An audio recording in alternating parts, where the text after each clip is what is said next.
Poor girl found drunk Millionaire, CEO, in the garbage and took him home. But what he did next surprised everyone.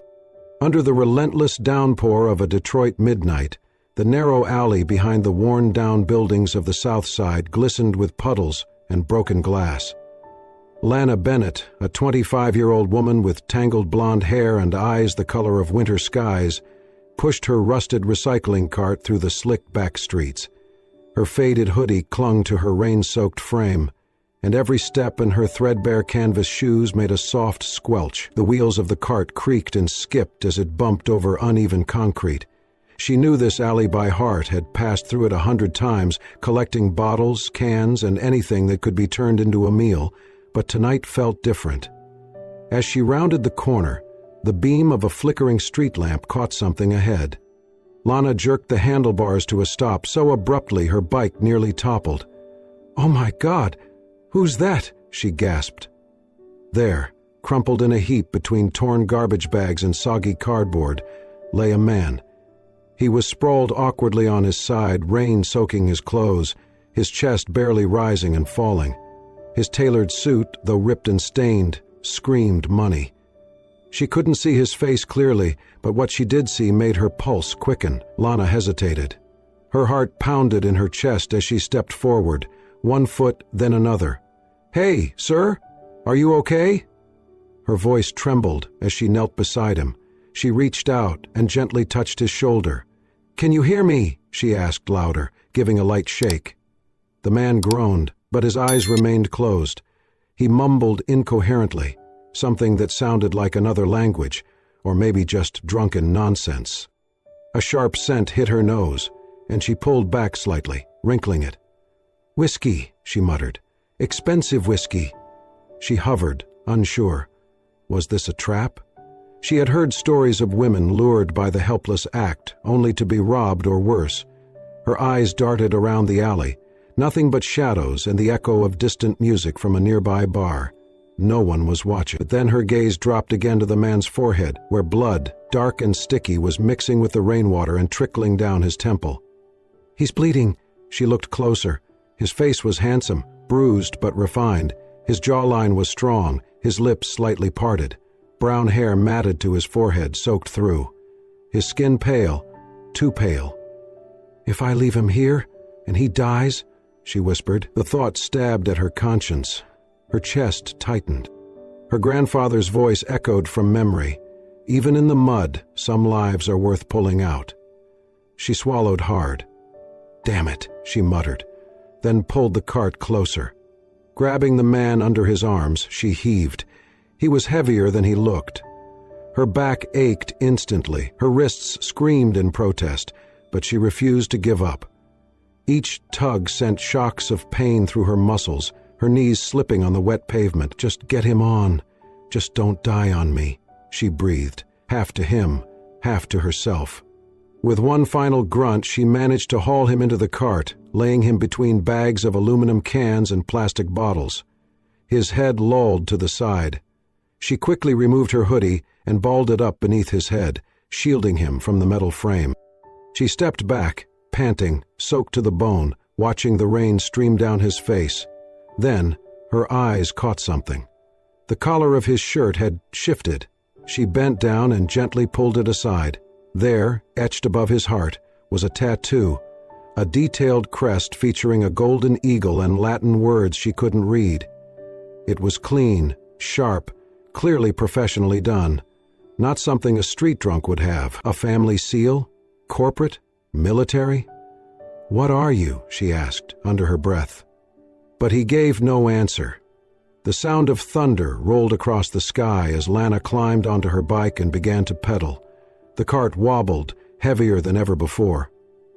The man groaned with every bump in the road, but he did not wake.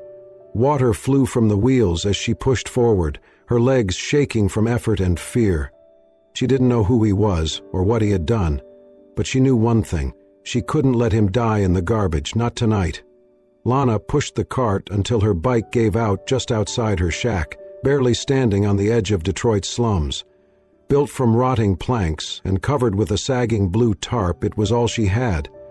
Rain still whispered down, tapping against the plastic like a fading heartbeat. She unlatched the door and shoved it open. The air inside smelled of mildew and cold. Lighting a candle stub in the corner, she dragged the unconscious man from the cart onto her only mattress, a stained piece of foam on the floor. Kneeling beside him, her hands shaking, she peeled off his soaked shoes, then carefully removed his jacket and shirt. His forehead was crusted with dried blood. She wiped it gently with a damp cloth, biting her lip. That's when she noticed the watch. Gold, sleek, expensive. Its soft gleam caught in the candlelight. Even his torn suit screamed wealth, the stitching, the texture. He was no street drunk. Definitely came from money, she whispered. She covered him with her second blanket, thin, full of holes, and sat beside him, watching his shallow breaths until sleep stole over her, curled up on the cold floor nearby. By morning, the rain had stopped. Pale light filtered through the tarp roof. Lana stirred first, aching from the concrete. Her eyes snapped to him, still there but shifting slightly. His brow furrowed, lips twitched. Then his eyes opened. Where am I?" he rasped. Lana sat up. "You're safe," she said. "I found you unconscious in the rain. You're in my place." He tried to sit up but winced, gripping his head. I don't remember anything. Who am I?" "You don't even remember your name." He shook his head slowly. "Nothing. It's blank." Lana studied his face, searching for a clue, but saw only fear and confusion. "All right," she said softly. "Until you remember, I'll call you James. It's from a book I liked as a kid." He blinked, then nodded. "James? Okay. You're lucky to be alive. You had a bad cut on your head and you smelled like a bar floor." "I'm sorry," he muttered. "I don't know who I was, but maybe that's not a bad thing." Lana stretched. "Hungry? I think so." She moved to a small burner in the corner, cracked 2 eggs into a dented pan, and toasted dry bread over the flame. Minutes later, she handed him a chipped plate. James stared at the meal like it was a treasure. "You didn't have to help me. You didn't even know me." "I couldn't just leave you there," she said. He took a bite, closed his eyes. "Best thing I've ever eaten." "You must not get many home-cooked meals," she joked. He laughed quietly, then looked around. "This place, it's small, but peaceful." They ate in comfortable silence. Afterward, James slowly stood, still wincing. He hobbled toward the creaky door, jiggled the loose hinge. "This thing's falling apart," he said. "I know, meant to fix it." "Mind if I try?" "Be my guest," she said. He picked up a screwdriver from a crate, crouched down and went to work. His hands were steady despite the bruises. Within minutes, the door swung smoother than it had in years. "You fixed it?" Lana said, stunned. "Wasn't hard," he replied with a small smile. "Needed something to do." She stared at him. "Thank you," she whispered. He shrugged. "You saved my life. Fixing a door seems fair." And in that quiet moment, Lana didn't see a stranger from a world she'd never touch. She saw a man, kind, gentle, and quietly extraordinary. A week passed. James had stayed, and each day began the same.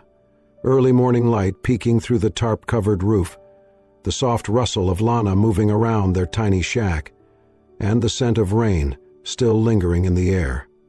He never asked for more than what she gave him: food, shelter, and quiet company.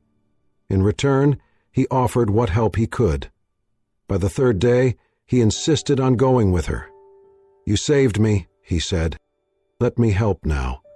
And so they moved together each morning, through the alleys of Detroit, pushing the old cart with its wobbly wheel and half-broken handle. James learned quickly how to separate the recyclables: aluminum cans here, plastic there, cardboard flattened neatly in piles. He got his hands dirty without complaint, even made jokes that, to his surprise, made Lana laugh, a real laugh, not the polite kind or the weary chuckle she gave strangers. "You're not half bad at this," she told him once, grinning as he struggled to balance a stack of bottles. "I should put it on my resume," he replied, mock serious. "Specialist in urban waste management.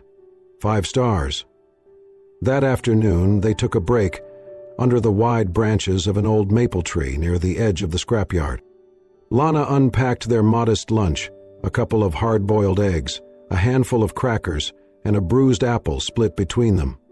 James bit into his half of the apple and leaned back against the tree, staring at the sky. "You ever think about what you'd be doing if life had turned out different?" she asked, peeling her egg slowly. James glanced at her, thoughtful. "I do, but it's all blank. Like there's a wall in my head, and behind it, shadows, shapes. I keep seeing glimpses of things. A boardroom, maybe, men in suits, papers on a table, arguments, pressure, but nothing clear." Lana nodded, then hesitated. "I used to want to be a fashion designer." "You?" James asked, surprised. She smirked. "Why not?" "No, I mean, yes, I can see it. You have that spark. I loved sketching dresses when I was a kid," she said softly. "Used to stay at the public library for hours, reading magazines I could never afford. But when my mom died, I had to take care of my little brother. School, dreams, all of that stopped." James watched her, something tender and admiring in his gaze. She wasn't just strong. She was full of dreams she had never stopped carrying, even if silently. "Your brother, where is he now?" "Foster care," she said quietly. "I couldn't keep up. He was just a kid. I still send letters, but I don't know if they reach him." They sat in silence for a while, the weight of unspoken things settling gently between them. James picked up a small piece of metal near his foot, an old, flat bottle cap twisted at the edge. He turned it in his fingers, an idea forming in his mind. That evening, as the sun dipped low and painted the sky in shades of orange and rose, James sat beside the cart. With a small nail and a rock, he carved slowly, carefully. When Lana came out to see what he was doing, he turned to her and smiled. "Look," he said, holding it up. She stepped closer. In the metal, scuffed but clearly etched, was a name. Lana. "For the cart," he said, "so no one forgets who really runs this operation." She stared at the little piece of metal, then at him. Her heart beat faster. No one had ever done something so small, so meaningless on the surface, but it meant the world. "Why would you do this?" she asked, voice quiet. He reached for her hand, gently curling his fingers around hers. His voice was steady, but soft, as if the words cost him something. "Because I do not know who I was," he said. "But I know one thing. I want to stay here. With you." She looked into his eyes, those striking blue eyes that no longer looked lost. They looked like they had found something. Their lips met in a kiss that was not perfect or practiced. It was hesitant, human, and real. The kind of kiss born not from romance, but recognition. James pulled away first, his forehead resting against hers. Lana closed her eyes. In that moment, under the dying light of day, surrounded by the quiet hum of their world, it felt like nothing else mattered. But deep inside, as James sat beside her, a faint throb returned behind his temples. Flashes again, sharp suits, a building lobby, a voice shouting numbers. He blinked them away, clinging to the warmth of her hand. Lana felt it too. Not the memory, but the fear. What if he remembered? What if everything, this life, this peace, this love, was just borrowed time? She did not let go of his hand. Not yet. Not tonight. Rain tapped gently against the blue tarp roof, a soft, steady rhythm in the silence of night. Wind slipped through the cracks of the wooden walls, making the candle flame on the shelf flicker faintly. Inside the tiny shack, Lana lay curled beneath a worn blanket, her breathing slow and even. Beside her, James lay still, eyes closed, but his mind was far from rest. He was dreaming. The images came in flashes. A glass table, voices raised. "You're gambling with everything we built, Ethan." A fist slammed down. The rush of anger, a door slamming, a bar, alcohol, footsteps behind him, a blow to the head. James woke with a sharp gasp, chest rising and falling rapidly. His forehead was slick with sweat. The dream wasn't a dream. It was memory. He sat up slowly and looked around. The shack, the shelves, the flickering candle, and Lana sleeping peacefully on the mattress. She had no idea her world was about to change. James, no. Ethan. His name was Ethan Caldwell, CEO of Caldwell Enterprises, billionaire, and recently, missing. He pressed a hand to his temple. It all came back at once. Meetings, contracts, media flashes, pressure, so much pressure. Then Michael Reed, the betrayal, the fight, the attack, and now, this. He looked at Lana again, her face calm, lips slightly parted in sleep.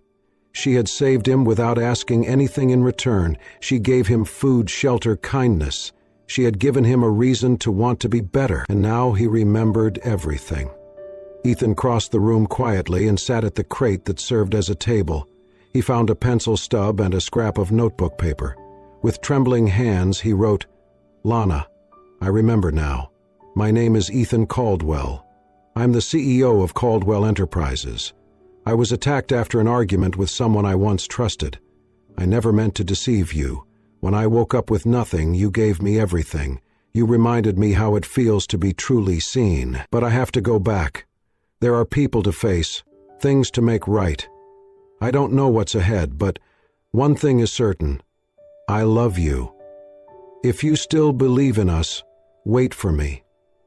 I will return. James, Ethan." He folded the note and placed it beside her on the mattress. Then, quietly, he removed the gold watch from his wrist, the one piece of his old life he had never let go, and left it beside the letter. He stood there for a long time, watching her sleep, wanting to wake her, explain everything. But he knew it would only make leaving harder. And this was something he had to do. As the first light of dawn slipped through the cracks, Ethan stepped outside. The rain had stopped. The city beyond the slums was slowly waking. Without looking back, he walked away. Hours later, Lana stirred.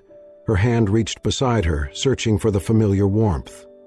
"James," she whispered, eyes still half closed. No answer. She sat up. Her heart sank the moment she saw the folded paper. Her fingers trembled as she unfolded it. Her eyes moved quickly down the page, once, then again, then a third time. By the end, tears blurred the words.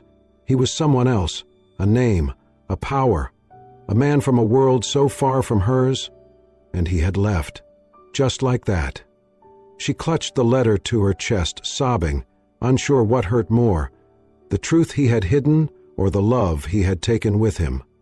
2 months had passed since the morning Lana woke to find Ethan gone. Days blurred together, pushing her cart, sorting through trash, scraping coins from bottles, falling asleep on the same thin mattress. Her face, once soft with quiet warmth, now carried a hardened stillness. She moved with purpose, but not with life. Her eyes no longer met others. Her voice had grown colder. She told herself it was better this way. He had never truly belonged to her. He was from a different world. But every night, she still dreamed of him. And every morning, she remembered he was gone. It was during one of her morning routes that she stopped outside a pawn shop. The old television in the window flickered with static. She almost kept walking, but then a name caught her ear.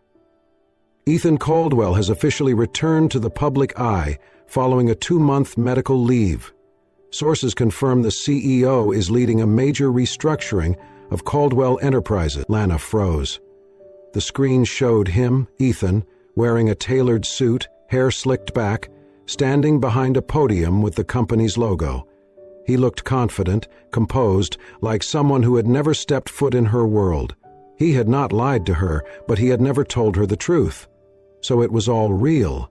He was the Ethan Caldwell, a billionaire, and she had believed everything between them was genuine, that it had meant something. Now it all felt like a cruel experiment, an adventure for the rich, slum life and charity love, just long enough to feel something before returning to power. She turned away before the segment ended, her hands trembling. Meanwhile, in his towering office overlooking Detroit, Ethan sat staring through the glass. Meetings blurred together, contracts, lawsuits, reporters. His world was back, but it felt like a suit that no longer fit. He thought constantly of her, Lana. He had written the letter, left the watch. He meant every word, but fear held him back. Fear that she'd hate him for what he didn't say. Fear she wouldn't forgive him. Across the table, Michael Reed watched with quiet satisfaction. During Ethan's absence, Michael had shifted influence, wooed the board, and slowly angled for control. Now that Ethan was back, he worked subtly, persistently, to undermine him. "You seem distracted," Michael said one morning. "Sure you're ready to be back in charge?" "I'm exactly where I need to be," Ethan replied, though the words felt hollow. That night, alone in his penthouse, he made a decision. He had to see her. The next afternoon, a black town car pulled up near the edge of the slums. The streets hadn't changed, loud, cracked, real. He found her by the recycling depot, dragging a bag of cans to her cart. Her hair was pulled back in a braid. Her clothes were layered and worn, the same as always. But she stood straighter now, colder. "Lana," he said, stepping out of the car. She turned slowly. Her expression turned to stone. "I'm not buying anything," she said flatly. "I'm not selling," he said gently. "I came to offer you something, a job." She raised an eyebrow. "As an assistant," he added, "at Caldwell Enterprises." She stared at him for a long moment. Then, "Fine, I'll take it. But let's get this straight," he waited. "I'll do the job, I'll do it well. But this?" She gestured between them. "This is just business. Don't bring up the past." He nodded. Understood.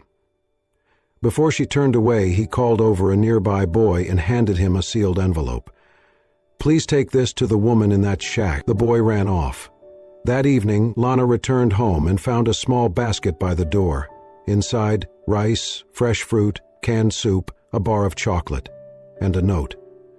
"For the hard days, from the man who owes you everything." Caldwell Enterprises stood like a monument of glass and steel in downtown Detroit, its lobby a polished expanse of marble, light fixtures, and soft echoes of leather shoes tapping across clean floors. Lana stepped through the revolving doors with her head held high, even though she felt out of place in her second-hand blouse and worn-out flats. Her first day as an administrative assistant was nothing short of overwhelming. But by the end of the first week, whispers were already circling about how fast she learned, how meticulously she organized the executive schedules, how her reports were always error-free. "She used to live in a shack," one assistant murmured behind a copy room door. "No way." But Lana ignored the murmurs. She worked with quiet efficiency, never speaking more than necessary, never lingering around Ethan unless it was strictly work. She addressed him as Mr. Caldwell, and he did the same, though every now and then their eyes would meet across the conference table, and something unspoken would pass between them. There's something unspoken would pass between them. Michael Reed noticed it too. He watched Ethan closely in meetings. He saw the flicker of hesitation when Lana spoke, the way Ethan's expression softened almost imperceptibly. It was a weakness, a dangerous one, and Michael had no intention of letting it ruin the power he had been building while Ethan was gone. At first, Michael tried subtle sabotage. He intercepted emails meant for Ethan. He accidentally reassigned Lana to tedious work. But nothing broke her. She kept delivering results, so he escalated. Michael had always been cunning. He approached one of the IT technicians and orchestrated a scheme, using Lana's workstation to send confidential project files to a rival company. He had someone plant the email, then falsify a trail showing communication between Lana and a competitor's executive. The pieces clicked together like clockwork. He just needed Ethan to believe it. Or, more accurately, he needed the board to believe it. By the end of the month, the pressure was mounting. Rumors of a leak within the company began to circulate. One morning, Ethan called Lana into his office. He looked tired, worn. There was a file on his desk with her name on it. "I need to ask you something," he said carefully. Lana nodded, bracing herself. "Have you been in contact with anyone from Redwell Industries?" "No," she answered instantly. "Why?" "Some emails surfaced this morning. From your account." She stared at him, heart pounding. "They're fake. I didn't send anything." He believed her. She could see it in his eyes. But outside the two of them, the walls were closing in. A few days later, a board meeting was called. Emergency. Ethan walked into the glass-walled room to find the full board present and Michael standing at the head with a smug smile. A large file rested on the table, marked Internal Security Breach, Evidence Packet. "We have a problem," Michael began. "A serious one." He presented the forged documents, the email logs, screenshots, and a timeline that made it all look devastatingly real. He spoke with poise, with the air of someone reluctantly forced to bring bad news. "Ms. Bennett," Michael said, "has been passing information to our competitors, and while I understand she had a previous relationship with Mr. Caldwell, we must consider whether this connection has compromised his judgment." Ethan stood abruptly. "This is a setup." Michael kept his cool. "That's for the board to decide." The vote was swift and brutal. Effective immediately, Ethan was asked to step aside during the investigation. Lana was to be dismissed, escorted from the premises. Security met her at her desk 10 minutes later. Lana did not cry. She packed her things in silence. As she passed through the marble lobby, the whispers returned, louder now. Scandal, betrayal, favoritism. She kept walking, eyes forward, chest tight. Outside the building, the gray sky threatened rain. Her phone buzzed in her pocket, a single message. "I believe you, do not give up. We'll uncover the truth. E." She closed her eyes, let out a breath, and kept walking. The old warehouse sat like a skeleton on the outskirts of Detroit, its rusted frame groaning with every gust of wind. Broken windows stared out like hollow eyes, and the air inside was thick with dust and decay. Lana stepped through the side entrance just before dusk, her backpack slung over one shoulder, her face set in stone. She had received the call earlier that morning. "If you want your little friend to stay alive, bring the files," the voice had said. "Alone, no police." The voice didn't know that it was already too late. 2 days before, Lisa, an IT technician who had once worked closely with Michael, had reached out to Lana in secret. Lisa had always suspected Michael of foul play, but fear kept her quiet. Until now. "I saved a copy of the admin logs," she had whispered over coffee in a noisy diner. "Emails, access records, even an audio file." He bragged about what he did to Ethan. Lana had taken the files immediately and gone straight to the police. They promised to move quietly, to build a case, but when Lisa failed to show up for their next meeting, Lana knew Michael had found her. Now, standing inside the warehouse, Lana scanned the shadows until she saw them. Lisa was tied to a chair, a bruise forming beneath her eye. Michael stood nearby, in a pressed gray suit, looking oddly out of place in the rotting building. Beside him was a large man with thick arms and a cruel grin, one of Michael's security. "Didn't think you'd actually show," Michael said, smirking. "I want Lisa," Lana replied. "Let her go. Hand over the flash drive first."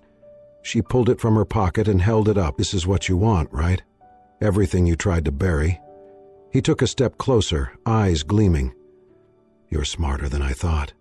Too bad you got involved in something you couldn't control." As he reached for the drive, Lana's voice cut through the tension. "It's a copy." Michael froze. "The original is already with the police. They're on their way, right now." His face twisted. "You little—" He spun around, shouting at his henchmen. "Burn it all! Get rid of the backups, now!" But the screech of sirens cut through the air just as the man reached for the files. Red and blue lights flooded the broken windows. Police stormed in from every side, shouting commands. In the chaos, Michael tried to grab Lisa. Lana lunged forward, but before she could reach her, Michael pulled a small blade from his coat, wild with desperation. That was when Ethan appeared. He burst through the side door, eyes locked on Lana. He didn't hesitate. As Michael turned the blade toward her, Ethan stepped in front of her, shielding her with his body. The knife grazed his shoulder, tearing fabric and flesh. He stumbled but stayed upright. Officers tackled Michael to the ground. The henchman surrendered without a fight. Lisa was pulled safely from her chair, shaking but alive. Lana dropped to her knees beside Ethan. His face was pale, his hand clutching the wound, but he managed a small smile. "Still think I'm not good at showing up when it matters," he whispered. She let out a shaky laugh through her tears. "You're an idiot." "Yeah," he said, voice thin. "But I'm your idiot." Her hands pressed to his wound, trying to stop the bleeding, but her eyes searched his desperately. "Why would you do that?" Ethan reached up, his fingers brushing her cheek. "Because no matter who I was, or who I'll be, the only thing that hasn't changed is how I feel about you." His voice trembled, but the words were clear. "I love you, Lana." Tears spilled down her face. She leaned in and kissed him, soft, trembling, full of relief. Outside, as the police secured the area and Michael was loaded into a cruiser, the last rays of sunset poured through the broken roof. And inside, amid the ruins, something whole began to heal. The sun dipped low behind the skyscrapers of Detroit, casting long golden streaks across the rooftop of Caldwell Enterprises. A warm breeze danced across the terrace, tugging gently at Ethan's tie as he stood facing a sea of reporters and flashing cameras. It had been 1 week since Michael Reed's arrest, 1 week since the truth had come out. And today, Ethan Caldwell had been officially reinstated as CEO, but he was not here to reclaim the throne. "I want to thank everyone for their patience," he began, voice steady but calm. "It's been a challenging few months. We've uncovered deception, survived betrayal, and come out stronger." He paused, then glanced at Lana, who stood just beyond the crowd, watching with guarded eyes. "But today," he continued, "I'm not here to talk about quarterly reports or projections. I'm here to talk about purpose. Because success without humanity means nothing. I was once a man who had everything, yet I felt nothing." He took a breath. "Until a woman who had nothing gave me everything." Gasps rippled through the crowd. Ethan let the silence settle. "She found me in the rain, broken and forgotten. She didn't know my name, and she didn't care. She cared that I was cold. She cared that I was bleeding. She saved me, not just my life, but my soul. That's the kind of leadership this company needs. That's the kind of love this world needs." He stepped back from the podium. "I'm stepping down as CEO of Caldwell Enterprises, effective immediately. I'll remain involved, but from now on this company will be guided by people who remember what it means to feel—" He left the stage before the murmurs turned to shouts. His path was already set. On the rooftop above, the light was softer, quieter. Lana waited by the edge, looking out over the city. She heard his footsteps behind her. He joined her silently, handing her a small box. Inside was a delicate silver necklace with a charm engraved in tiny cursive letters. "With you, always." She closed her fingers around it, lips trembling. "I'm sorry I left," Ethan said gently. "I was afraid. Not of losing you, of not deserving you." Lana's voice was a whisper. "You didn't have to be perfect, you just had to be honest." "I am now," he said, stepping close. "I love you. I've loved you in a shack, in a boardroom, in the silence between." He reached for her hand. "Do you still have enough courage to love me again?" Her eyes glistened. "I never stopped." She leaned into him and they embraced beneath the burning sky. Below them, a storefront sign flickered to life. "Second chances, books, dreams, and coffee." Lana's dream, brought to life, funded in secret by Ethan, and for the first time both of them were exactly where they belonged. As the screen faded to black, a single line appeared: "Love finds its way, even from the darkest alley." Thank you for joining us on this emotional journey of love, loss, and redemption. Poor girl found drunk, millionaire CEO, in the garbage and took him home. But what he did next surprised everyone, reminds us that even in the darkest corners of life, hope can bloom, and love can find a way. If this story touched your heart, made you feel something deep inside, or reminded you that everyone deserves a second chance, please consider subscribing. We bring you powerful, real, and fictional stories that heal, inspire, and stay with you long after they end. Hit that subscribe button, give this video a thumbs up, and share it with someone who still believes in the magic of love and compassion. Until next time, stay kind, stay hopeful,